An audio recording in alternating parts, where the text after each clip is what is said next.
Bapak Ibu sekalian, ya, tahun 2023 kemarin itu bukan tahun yang bagus untuk investor saham, terutama aliran fundamental. Termasuk saya sendiri pun, ya harus saya katakan, kita rugi di tahun tersebut. Nggak banyak ruginya, cuma 4%, tapi tetap aja rugi. Padahal tahun-tahun sebelumnya kita profit terus, ya, dan dengan persentase profit yang juga besar. Tapi 2023 kemarin kita rugi ketika tidak ada market crash atau apapun, ya. Udah gitu IHSG-nya naik lagi, ya.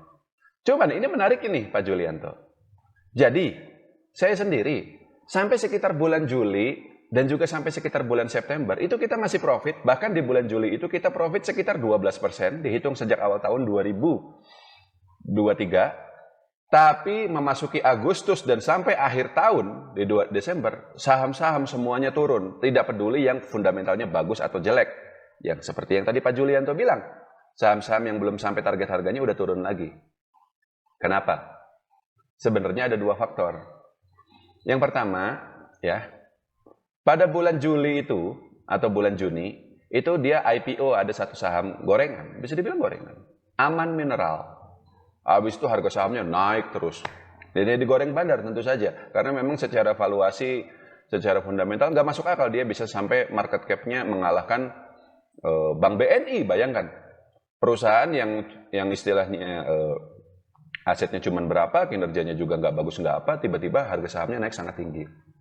Lalu disusul di bulan Oktober, kita juga tahu ada saham IPO juga ketika itu ya, Barito Renewable Energy. Lalu harga sahamnya terus naik sampai market cap-nya mengalahkan Bank BCA. Ini sesuatu yang bahkan saya yang sudah cukup lama di pasar modal tidak membayangkan level manipulasi di pasar modal itu akan separah itu gitu loh. Ya, tapi karena itulah orang fundamentalis itu jadi males, ya. Ya maksudnya,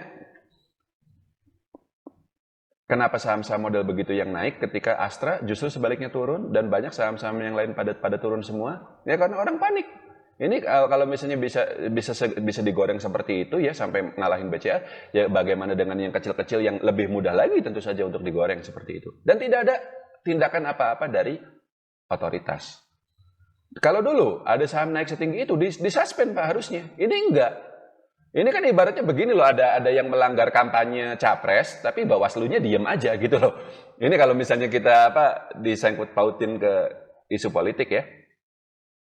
Tapi kan kita tahulah hal-hal seperti itu tuh ya selamat datang di Indonesia gitu loh. Kita nggak bisa, ya kita bisa protes tapi kita nggak bisa berbuat apa-apa gitu ya.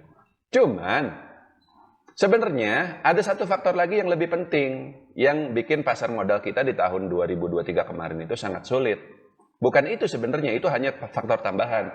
Maksud saya gini, kalau masalah manipulasi, goreng-goreng saham, bandar, itu sih dari dulu juga sudah banyak Pak. Dulu juga ada grup Bakri ya, lalu grup Beni Cokro ya kena Jiwasraya segala macam. Ya sekarang ada lagi yang lain. Mungkin nanti tahun ini juga ada lagi yang lain. Tapi faktor yang memberatkan tahun 2023 ini adalah memang kinerja emiten di tahun 2023 kemarin rata-rata tidak bagus. Laba perusahaan banyak yang turun. Batubara kita tahu perusahaannya kinerjanya labanya turun semua. Ya. Terus yang bagus itu hanya perbankan saja. Itu pun tidak semua. Anda bisa lihat Bank BTN labanya agak turun. Bank BTPN Syariah ya. Itu juga labanya agak turun. Yang bagus-bagus tapi yang jelek-jelek gitu loh. Bank Jatim labanya turun dan seterusnya.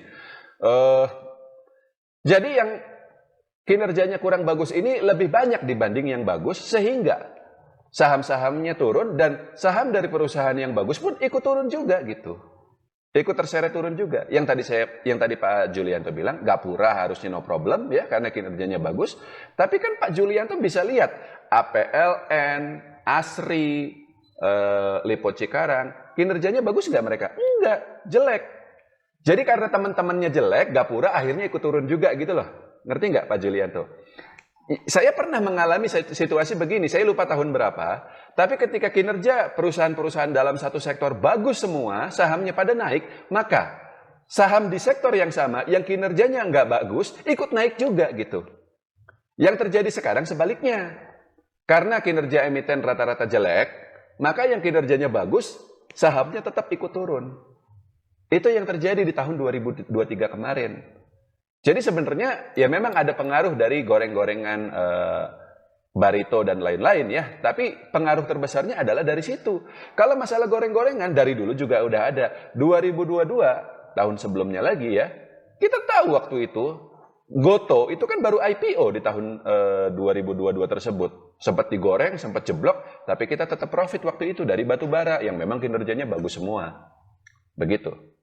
Nah, jadi sebenarnya kalau pertanyaannya apakah kita harus ganti strategi segala macam? Kalau dari basic value investingnya sih tidak, Pak. Memang tahun 2023 kemarin ya kita harus terima sajalah. Memang emiten kinerjanya jelek, kurang bagus dan seterusnya ya. Tapi mudah-mudahan nanti di 2024 ini kinerjanya akan lebih baik ya. Dan kalau memang kinerja laba perusahaan pada naik lagi ya sudah sahamnya pun pelan-pelan akan naik lagi. Tidak peduli meskipun IPO gorengan itu masih merajalela gitu loh, seperti itu. Harapan saya sih seperti itu ya, dan memang menurut saya masuk akal jika kita katakan bahwa pada tahun ini kinerja emiten akan bagus lagi, karena memang ekonomi real di tahun 2023 kemarin itu agak berat, Pak Julianto. Coba Anda tanya ke lapangan, banyak orang mengeluh jualannya sepi dan seterusnya ya. Yang saya menyebutnya karena kita agak slowing down setelah di tahun 2021 dan 2022 kemarin itu, terutama di 2022, ekonomi kita itu booming pasca pandemi. Nah sekarang ini bukan krisis, tapi ya agak melandai sajalah. Nah nanti di 2024 ya mulai kencang lagi gitu loh. Terutama nanti setelah Pilpres ya dan pemilu. Cukup Pak Julianto.